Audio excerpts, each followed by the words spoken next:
Okay, this is my classroom. I would have probably set it up a little bit more today, but there was a huge rat. So we're going to take a little break on that. I'm sharing with Mandarin, so there's her calendar. This is where all of the stuff for the students will go. There's my clipboards. This is going to be an area where students can check out books. My closet there. I have the easel for when I need to write words on the board when I have my screen down. And hopefully then I can use this paper for the artist. Over here is my library. It's kind of a different sort of organization to the books, not necessarily by level. I tried to put them maybe by author because some students like to read through series. And a little bit leveled by level, but I have kindergarten through 8th grade, so my middle school students who do their reading are usually at different levels. Here is some more books, and some of them are missing because I'm using them in other places or haven't gotten them or am displaying them. So here are the ones that are new: La Perezosa Impaciente and Papacito. I think those are the only new ones I have. El Elefante I really like. There's some more.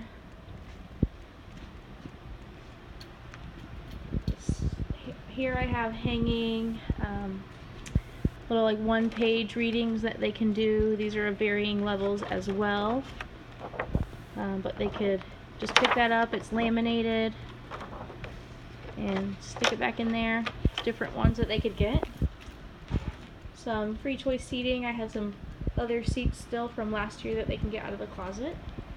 Up here on my board I have, well, obviously there's Mandarin stuff, but I have the Sweet 16 words up here, and they each have the present tense, third person, and then the preterite and imperfect as well with the English translation.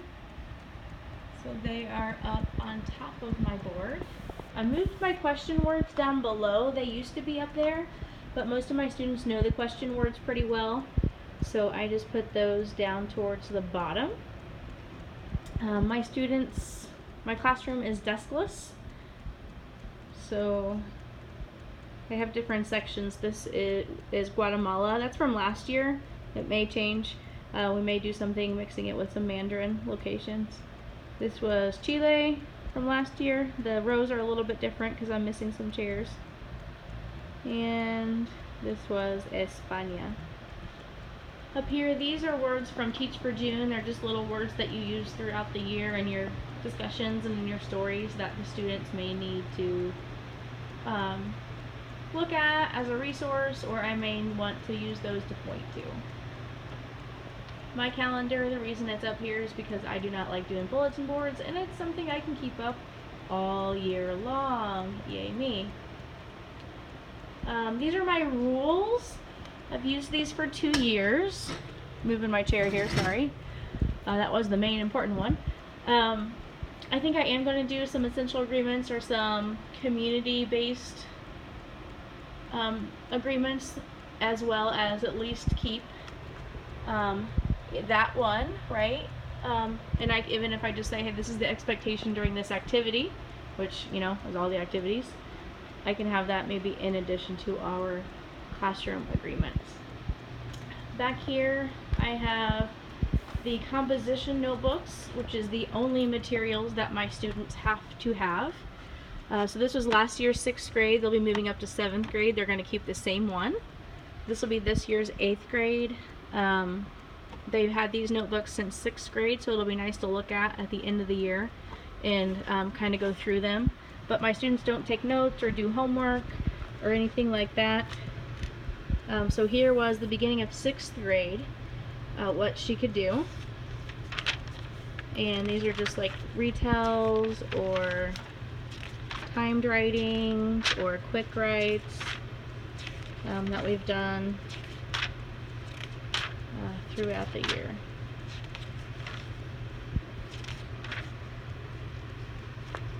I don't use them a lot, obviously. I don't do a whole lot of writing, especially with the Deskless, but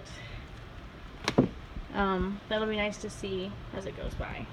We are lucky that we have an iPad cart that we share I think it's shared amongst all related arts teachers, but it's mostly used by myself and the Mandarin teacher. This used to be a kindergarten room, so we have these awesome cubbies. Kind of awesome, kind of not awesome, but students go sit in there sometimes for some free choice novelty.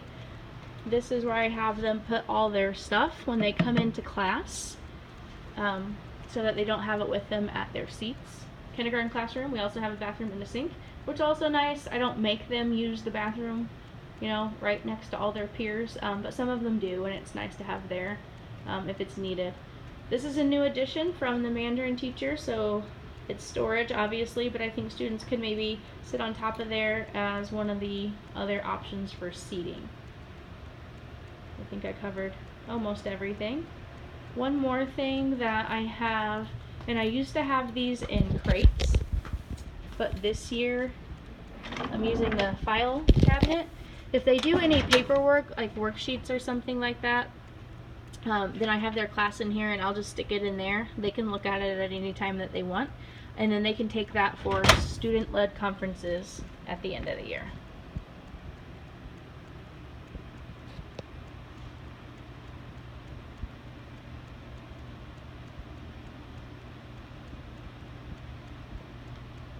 Oh, some cool decorations. My library. This guy kind of scares me sometimes.